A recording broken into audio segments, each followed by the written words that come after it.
Hello दोस्तों, welcome to फिक्शनवर्स, जहां कहानियां सिर्फ सुनी नहीं जाती, महसूस की जाती हैं।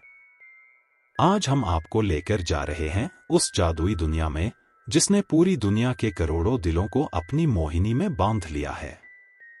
हैरी पॉटर की जादुई दुनिया में। तो तैयार हो जाइए, क्योंकि अब शुरू होने जा रही है वो सफर जहां जादू है, रहस्य है और रोमांच है। आइए चलते हैं Harry Potter and the philosopher's stone के चैप्टर 2 की ओर।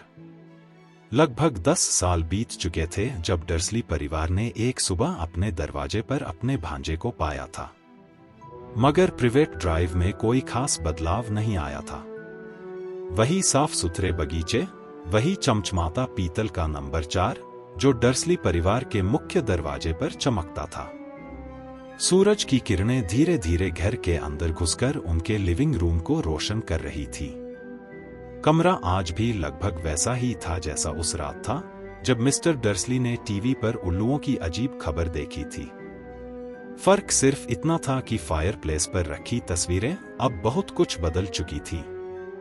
10 साल पहले उन तस्वीरों में सिर्फ एक गुलाबी सा गोल बच्चा दिखाई देता था जिसे अलग अलग रंग की टोपियां पहनाई गई थी। मगर अब डडली डर्सली बच्चा नहीं रहा था।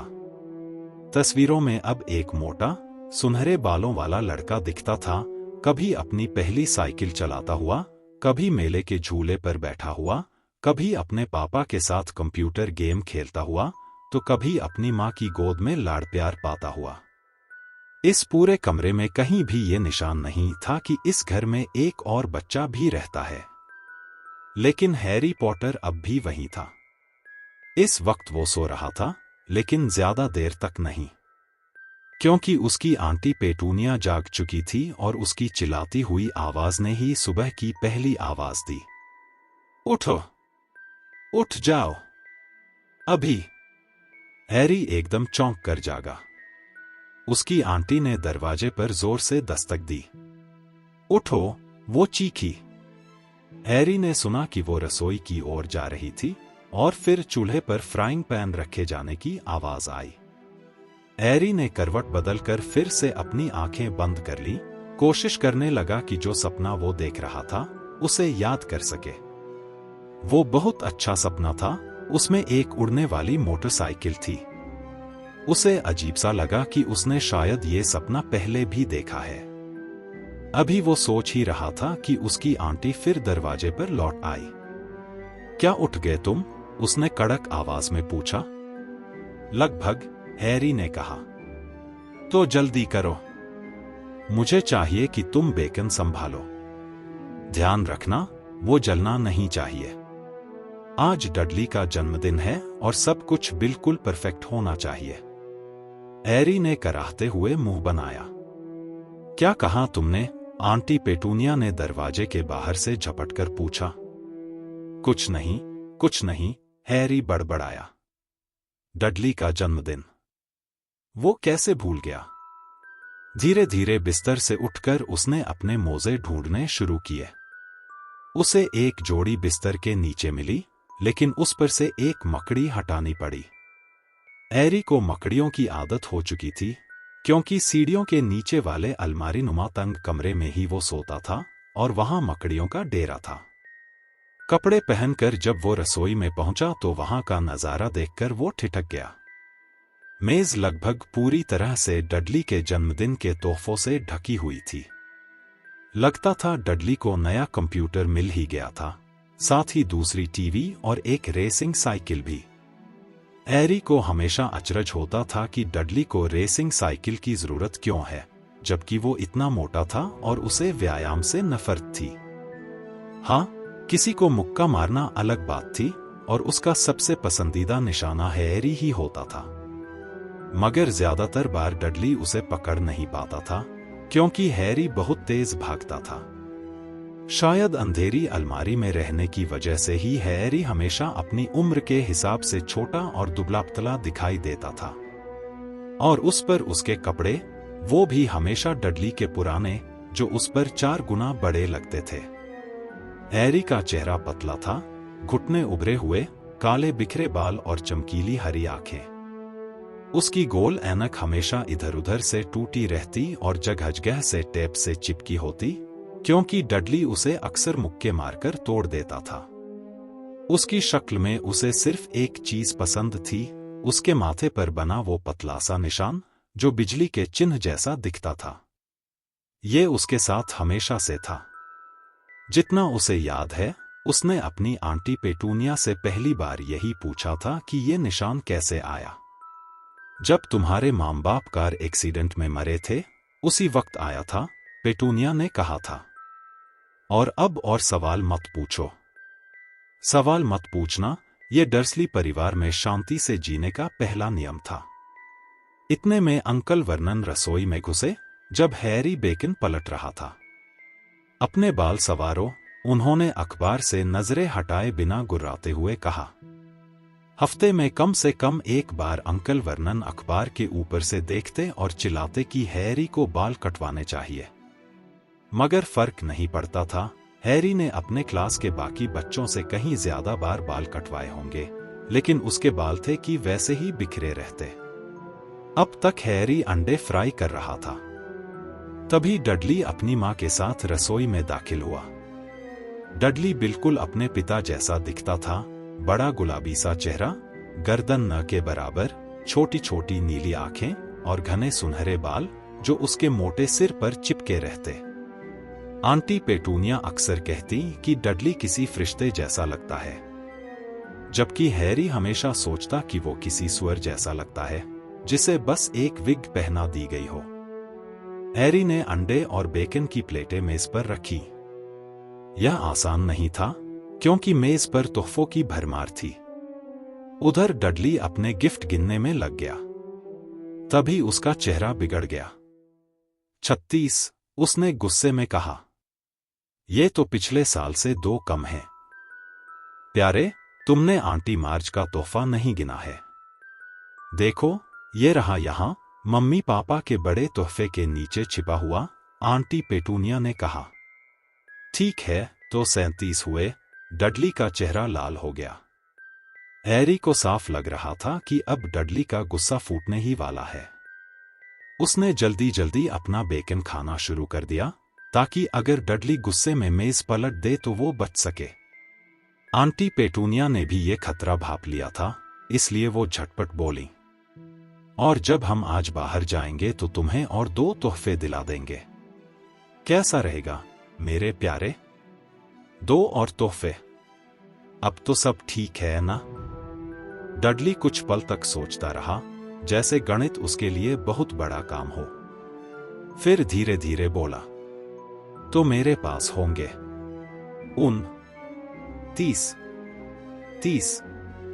29 नहीं प्यारे, 39।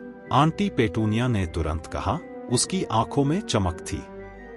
ओह! डडली जोर से कुर्सी पर बैठ गया और पास का सबसे बड़ा पैकेट झपट लिया। ठीक है, फिर। अंकल वर्नन जोर से हंसे।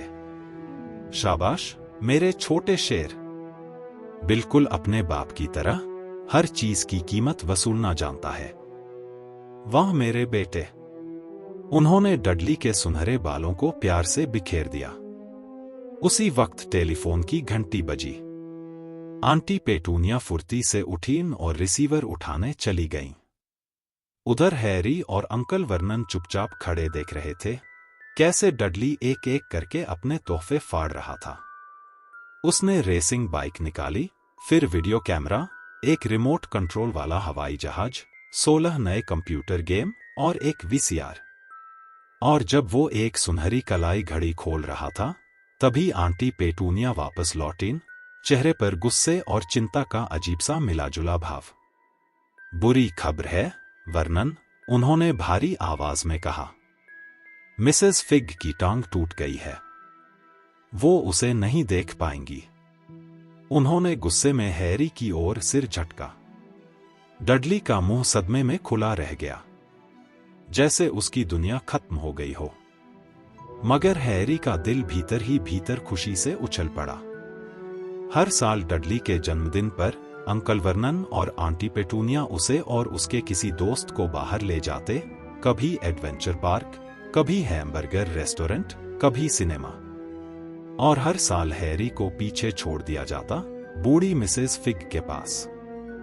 वो अजीब सी औरत जो 2 गलियों दूर रहती थी, हर वक्त पत्ता गोभी जैसी महक में डूबी रहती। और हैरी का पूरा दिन उनकी बिल्लियों की तस्वीरें देखने में बीतता, टिबल्स, स्नोवी, मिस्टर पॉज और टफ्टी। अब क्या करें? आंटी पेटूनिया ने गुस्से से हैरी को घूरते हुए कहा, जैसे ये सारा हादसा उसी की वजह से हुआ हो। हैरी जानता था कि उसे दुखी होना चाहिए कि मिसेस फिग की टांग टूट गई, मगर अंदर से उसे राहत थी कि पूरे 1 साल तक उसे उन बिल्लियों की तस्वीरें देखने की सजा नहीं मिलेगी। हम मार्च को फोन कर सकते हैं, अंकल वर्नन ने सुझाव दिया। पागल मत बनो, वर्नन। वो लड़के से नफरत करती है।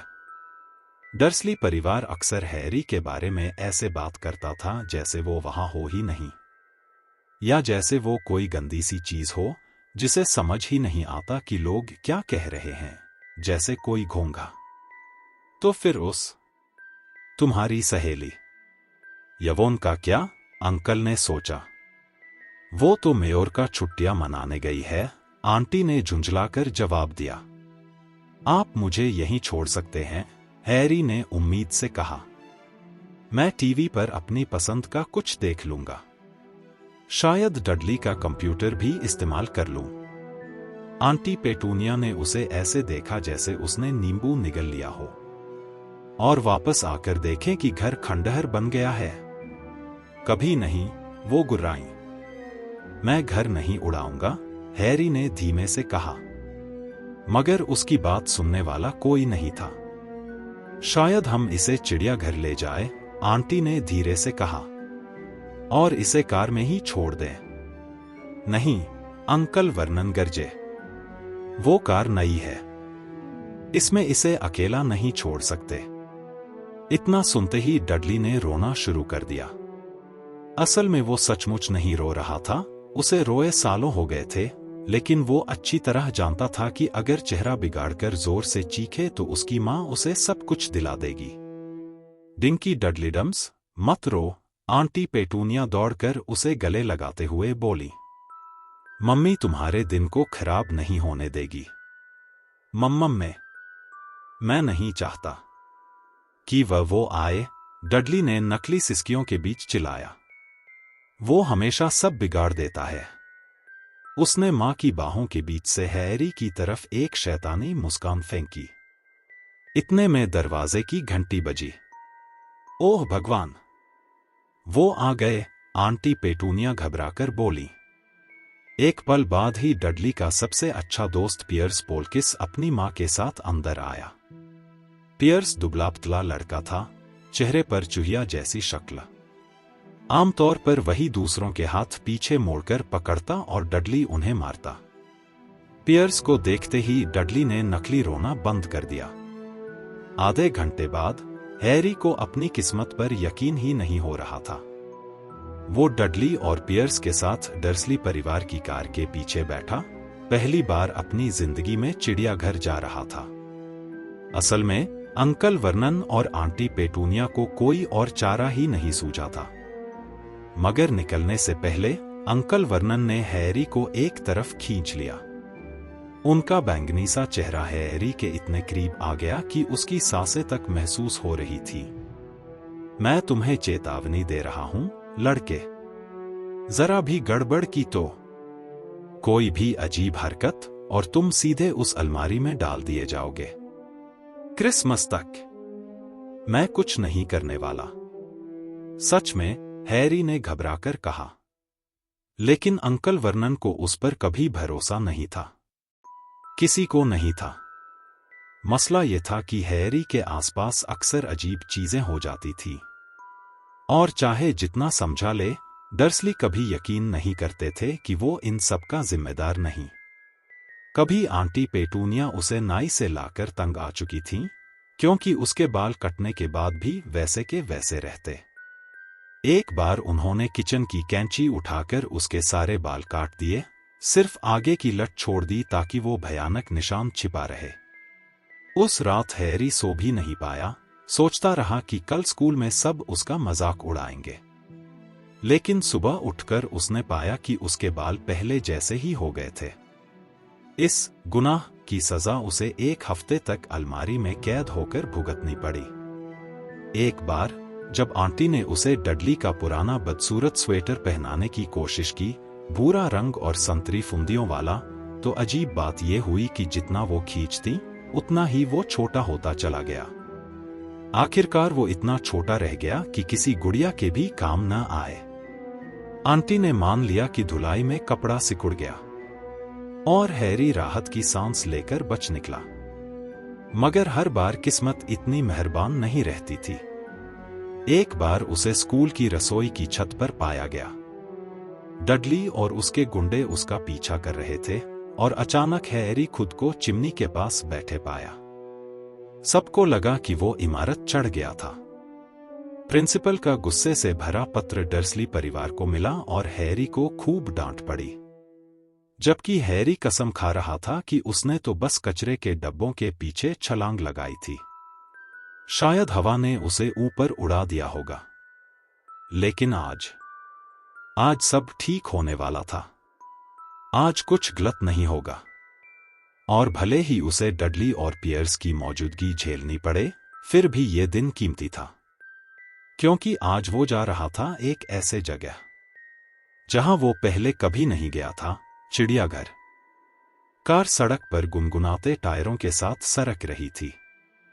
सुबह का उजाला पूरा फैल चुका था और वर्नन डर्सली हमेशा की तरह गाड़ी चलाते हुए बड़बड़ा रहे थे। ये आजकल के मोटरसाइकिल वाले पूरा पागल हो गए हैं, उन्होंने गुस्से से कहा। ऐसे भागते हैं सड़क पर जैसे सर्कस के जानवर। बदतमीज गुंडे कहीं के। अभी उन्होंने इतना कहा ही था कि एक मोटरसाइकिल उनके पास से गर्जना करती हुई निकली। उसी पल हैरी के दिमाग में अचानक एक सपना याद आ गया। मैंने भी मोटरसाइकिल का सपना देखा था, हैरी ने धीरे से कहा। वो उड़ रही थी। बस इतना सुनना था कि अंकल वर्नन का चेहरा चुकंदर जैसा लाल हो गया। उन्होंने इतनी तेज ब्रेक लगाई कि आगे वाली कार से टकराते बचे। फिर झटके से सीट से घूमकर हैरी की ओर देखा। उनकी बड़ी मूंछों के नीचे का मुंह फटकार बरसाने को तैयार था। मोटरसाइकिल उड़ती नहीं है, उन्होंने गरज कर कहा, मानो हैरी ने कोई घोर अपराध कर दिया हो। पीछे सीट पर डडली और पियर्स खिलखिलाकर हंस पड़े। मैं जानता हूं, हैरी बुदबुदाया। वो तो बस सपना था। लेकिन अगले ही पल उसे पछतावा हुआ कि उसने यह बात कही ही क्यों। उसे अच्छे से पता था कि डर्सली परिवार को उसकी कोई भी अजीब बात बिल्कुल पसंद नहीं थी। सपने, कार्टून या ऐसी कोई चीज जो सामान्य से अलग हो, वो सब उन्हें खतरनाक लगता था। सड़क धूप से चमक रही थी। यह शनिवार की चहल पहल थी और रास्ते के दोनों ओर परिवार अपने बच्चों के साथ निकल रहे थे।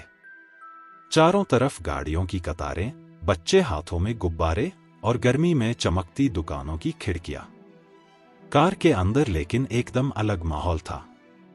आगे की सीट पर वर्नन और पेटूनिया के चेहरे पर हमेशा की कड़वाहट और पीछे हैरी को घेर कर बैठे डडली और पियर्स, दोनों के बीच हंसी ठिठोली का विषय वही था। कुछ देर बाद वे चिड़ियाघर पहुंच गए। वहां भीड़ उमड़ी हुई थी, बच्चे उछलते कूदते, हाथ में आइसक्रीम थामे, कैमरे चमकते हुए। दरवाजे पर ही वर्नन ने पैसे निकाले और डडली और पियर्स के लिए बड़े बड़े चॉकलेट आइसक्रीम ले दिए। हैरी भी पास ही खड़ा था। आइसक्रीम वैन वाली मुस्कुराती औरत ने सीधे उससे पूछा, और तुम्हें क्या चाहिए बेटा? वर्नन और पेटूनिया झिझके, जैसे चाहते हों कि वो चुप रहे, मगर अब देर हो चुकी थी। मजबूरी में उन्होंने हैरी के लिए सबसे सस्ती नींबू वाली बर्फी खरीद दी। हैरी ने उस बर्फी को धीरे धीरे चाटा। उसे अजीब सी मिठास महसूस हुई, क्योंकि आमतौर पर उसके हिस्से में ऐसा कुछ आता ही नहीं था। उसने देखा सामने एक गोरिल्ला अपने बड़े बड़े पंजों से सिर खुजा रहा था। उसे देखकर हैरी हंस पड़ा। चेहरा कुछ कुछ डडली जैसा ही था, बस फर्क इतना कि गोरिल्ला गोरा नहीं था। सुबह का वक्त हैरी के लिए बहुत अच्छा गुजर रहा था। वो जानबूझकर थोड़ा थोड़ा डर्सली परिवार से अलग चल रहा था, ताकि डडली और पियर्स का ध्यान उस पर ना जाए, वरना उनका सबसे पसंदीदा खेल था हैरी को मारना। दोपहर को सब चिड़ियाघर के रेस्टोरेंट पहुंचे। वहां बैठकर उन्होंने खाना खाया। डडली ने फिर एक नया नाटक रच दिया। उसका निकरबॉकर ग्लोरी, बड़ी सी आइसक्रीम डिश, उसे पसंद नहीं आई क्योंकि उसके मुताबिक ऊपर से आइसक्रीम कम थी। उसने जिद पकड़ ली। वर्नन ने तुरंत दूसरी मंगवा दी और पहली वाली हैरी के हिस्से में आ गई। हैरी को लगा जैसे वो किसी सपने में है। इतनी बड़ी आइसक्रीम वो खुद कभी नहीं खरीद सकता था। लेकिन खाने के बाद हैरी के मन में एक अजीब सा खटका भी था। सब कुछ इतना अच्छा चल रहा था कि उसे लग रहा था शायद ज्यादा देर तक ये खुशकिस्मती टिकेगी नहीं। इसके बाद वे पहुंचे रेंगने वाले जीवों के घर में। वहां अंधेरा और ठंडी हवा थी। दीवारों पर कांच की खिड़कियां थीं, जिनमें तरह तरह के सांप और छिपकलियां रेंग रही थीं। लकड़ी और पत्थर के बीच अपनी अपनी दुनिया में। डडली और पियर्स को बस जहरीले और विशाल सांप देखने की जल्दी थी। वो देखो, डडली चिल्लाया और सामने सबसे बड़े अजगर की ओर भागा। वो सांप इतना विशाल था कि अपनी देह से अंकल वर्नन की कार को 2 बार लपेटकर उसे चकनाचूर कर सकता था। लेकिन इस वक्त वो बस शांति से सो रहा था। डडली ने नाक सटा दी कांच पर और सुस्ताते हुए सांप को घूरने लगा। इसे हिलाओ, उसने आदेश दिया। वर्नन ने कांच पर थपथपाया, मगर सांप ने पलक भी नहीं झपकाई। फिर करो, डडली ने जिद की। वर्नन ने इस बार जोर से ठकठकाया, मगर सांप फिर भी सोता रहा। कितना बोरिंग है, डडली बड़बड़ाया और झल्लाकर पीछे हट गया। अब हैरी सामने आया। उसने सांप की ओर ध्यान से देखा। उसके मन में आया, शायद ये बेचारा बोरियत से मर ही न जाए। पूरे दिन बस लोग आते हैं, कांच पर थपथपाते हैं और चले जाते हैं। कितनी अकेली जिंदगी है इसकी। वो सोच ही रहा था कि अचानक सांप की छोटी छोटी आंखें खुली। धीरे धीरे, बहुत धीरे उसने सिर उठाया और हैरी की आंखों के बराबर आ गया। और फिर उसने आंख मारी। हैरी की सांसें थम गईं। उसने चारों ओर देखा, क्या किसी ने यह देखा? मगर सब अपने अपने में व्यस्त थे। उसने दोबारा सांप की ओर देखा और हिम्मत करके उसने भी आंख मार दी। सांप ने अपनी गर्दन झटका और अंकल वर्नन और डडली की तरफ देखा। फिर ऊपर छत की ओर नजर उठाई और हैरी को एक ऐसी नजर दी जो साफ कह रही थी, ये रोज होता है। हैरी के होंठों पर हल्की मुस्कान आई। उसने धीरे से बुदबुदाया, मुझे पता है, बहुत परेशान करते होंगे ना? उसके दिल में पहली बार लगा, कोई तो है जो उसकी बात समझ रहा है। सांप ने अपनी छोटी छोटी आंखों से हैरी को गौर से देखा। फिर उसने जैसे पूरे जोश से सिर हिलाकर हामी भरी। हैरी के चेहरे पर हल्की मुस्कान फैल गई। उसने फुसफुसाकर पूछा, तुम आखिर आते कहां से हो?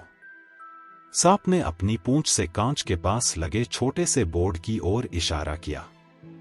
हैरी झुककर पढ़ने लगा, बोआ कॉन्स्ट्रिक्टर, ब्राजील। हैरी की आंखों में जिज्ञासा चमकी। वहां अच्छा था? सांप ने फिर अपनी पूंछ से बोर्ड की ओर इशारा किया। हैरी ने आगे पढ़ा, यह सांप चिड़ियाघर में ही पैदा हुआ है। ओह, तो तुम कभी ब्राजील गए ही नहीं? हैरी ने दुख भरे स्वर में कहा। सांप ने धीरे से सिर हिलाया। लेकिन इससे पहले कि उनकी चुप्पी गहरी होती, अचानक पीछे से कानफाड़ू चीख गूंजी, डडली, अंकल वर्नन, आओ, ये देखो। तुम्हें यकीन नहीं होगा ये सांप क्या कर रहा है। डडली अपनी भारी चाल के साथ डगमगाता हुआ आगे बढ़ा। हटो यहां से, उसने गुर्राते हुए कहा और हैरी की पसलियों पर मुक्का मारा। हैरी जोर से धड़ाम से जमीन पर गिरा। कंक्रीट का फर्श उसकी पीठ से टकराया और दर्द से उसकी सांस अटक गई। फिर जो हुआ वह इतनी तेजी से हुआ कि किसी ने ठीक से देखा तक नहीं। एक पल पहले डडली और पियर्स कांच से चिपके सांप को देख रहे थे और अगले ही पल चीखते हुए पीछे कूदे। हैरी ने हैरत से आंखें फाड़ दी। कांच गायब था, पूरी तरह से गायब। विशाल बोआ कॉन्स्ट्रिक्टर अपनी कुंडलियां खोलते हुए तेजी से बाहर निकल रहा था। उसका शरीर जमीन पर सरसराता हुआ फिसल रहा था। चारों ओर अफरातफरी मच गई। बच्चे चीखते, औरतें दरवाजों की ओर भागती और गूंजती आवाजें पूरे हॉल में फैल गईं। हैरी वहीं बैठा था, उसका दिल धक धक कर रहा था। और तभी जैसे हवा के बीच से एक धीमी फुफकार आई, ब्राजील, मैं आ रहा हूं। Thank amigo. सांप उसके पास से सरकता हुआ निकल गया, जैसे दोस्ताना अंदाज में विदा कह रहा हो। चिड़ियाघर का रखवाला वहीं खड़ा स्तब्ध था। उसके होंठों से बस यही निकल रहा था, कांच। कहाँ गया कांच? जल्द ही मैनेजर आया। उसने पेटूनिया को बैठाकर मीठी गाढ़ी चाय का प्याला पकड़ाया और बार बार माफी मांगता रहा। डडली और पियर्स बुरी तरह सहमे हुए थे। सांप ने उनके साथ कुछ किया नहीं था, बस खेलते हुए एड़ी के पास से फुफकारते हुए गुजरा था, लेकिन कार में लौटते लौटते कहानी कुछ और ही बन चुकी थी। डडली चिल्ला चिल्लाकर बता रहा था, उसने मेरा पूरा पैर काट ही लिया था। पियर्स गिड़गिड़ाकर कह रहा था, वो मुझे दबोचकर कुचलने वाला था। और सबसे बुरी बात हैरी के लिए यह थी कि पियर्स ने धीरे से कहा, हैरी, तुम उससे बातें कर रहे थे, है ना? वर्नन ने उस वक्त कुछ नहीं कहा, लेकिन जैसे ही पियर्स अपने घर उतरा, उसने हैरी पर नजरें गड़ा दीं। गुस्से से उसकी गर्दन की नसें उभर आईं। शब्द भी जैसे गले से निकलना मुश्किल हो रहे थे। बस टूटी फूटी आवाज में बोला, जा अलमारी में, खाना नहीं। इतना कहकर वह भारी सा होकर कुर्सी पर गिर पड़ा। पेटूनिया भागी भागी आई और उसके हाथ में बड़ा सा ब्रांडी का गिलास पकड़ाया। उस रात हैरी अपनी अंधेरी कोठरी में पड़ा था। गुप्त अंधेरे में उसने सोचा, काश उसके पास घड़ी होती। उसे पता ही नहीं था समय कितना हुआ है। वो इंतजार कर रहा था, डर्सली सो जाए ताकि वह धीरे से रसोई में घुसकर कुछ खा सके। लगभग 10 साल बीत चुके थे। 10 साल दुखों के, अकेलेपन के। जब से उसके माँ बाप की उस कार दुर्घटना में मौत हुई थी। लेकिन हर बार जब वो याद करने की कोशिश करता, उसे कुछ और दिखता। एक तेज हरी चमक, उसकी पेशानी पर जलन की तीखी चोट, वही बिजली जैसी आकृति। उसे कभी समझ नहीं आया कि उस रोशनी का कार दुर्घटना से क्या लेना देना था। उसके माता पिता की कोई तस्वीर इस घर में नहीं थी। उनके बारे में कोई बात करना मना था। सवाल पूछना तो और भी पाप। बचपन में उसने अक्सर सपना देखा था, कोई अजनबी रिश्तेदार आएगा और उसे इस नरक से निकाल ले जाएगा। लेकिन कोई नहीं आया। डर्सली ही उसका सब कुछ थे, या कहें सब कुछ छीन लेने वाले। फिर भी हैरी का दिल मानने को तैयार नहीं था। कभी कभी उसे लगता था, बाहर की दुनिया में लोग उसे पहचानते हैं। एक बार बैंगनी टोपी पहने छोटे से आदमी ने उसे झुककर सलाम किया था। एक बार बस में हरी पोशाक वाली बूढ़ी औरत ने खुशी खुशी हाथ हिलाया था। और हाल ही में एक अजीब लंबे बैंगनी कोट वाले गंजे आदमी ने उसका हाथ पकड़कर जोर से हिलाया और बिना कुछ कहे गायब हो गया। ये सब लोग हमेशा ऐसे ही गायब हो जाते थे, जैसे धुंध में समा जाते हों। स्कूल में भी उसका कोई नहीं था। सब जानते थे डडली और उसकी गैंग हैरी से नफरत करते हैं। और जब डडली किसी से नफरत करता, तो पूरा स्कूल उसी तरफ हो जाता। हैरी अपने ढीले ढाले कपड़ों और टूटे चश्मे के साथ अकेला, बस अकेला।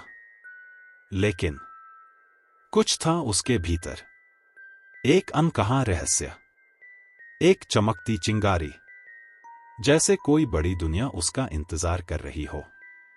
और दोस्तों, यही थी हैरी पॉटर की जिंदगी का दूसरा एपिसोड। क्या वाकई हैरी की कहानी बस इतनी ही है, या फिर ये अजीब लोग, ये चमकती हरी रोशनी और सांपों से बातें करना, ये सब किसी बहुत बड़े सच की शुरुआत है? रहस्य गहराता जा रहा है और जवाब छिपा है अगले एपिसोड में। तो बने रहिए, क्योंकि अब असली जादू शुरू होगा।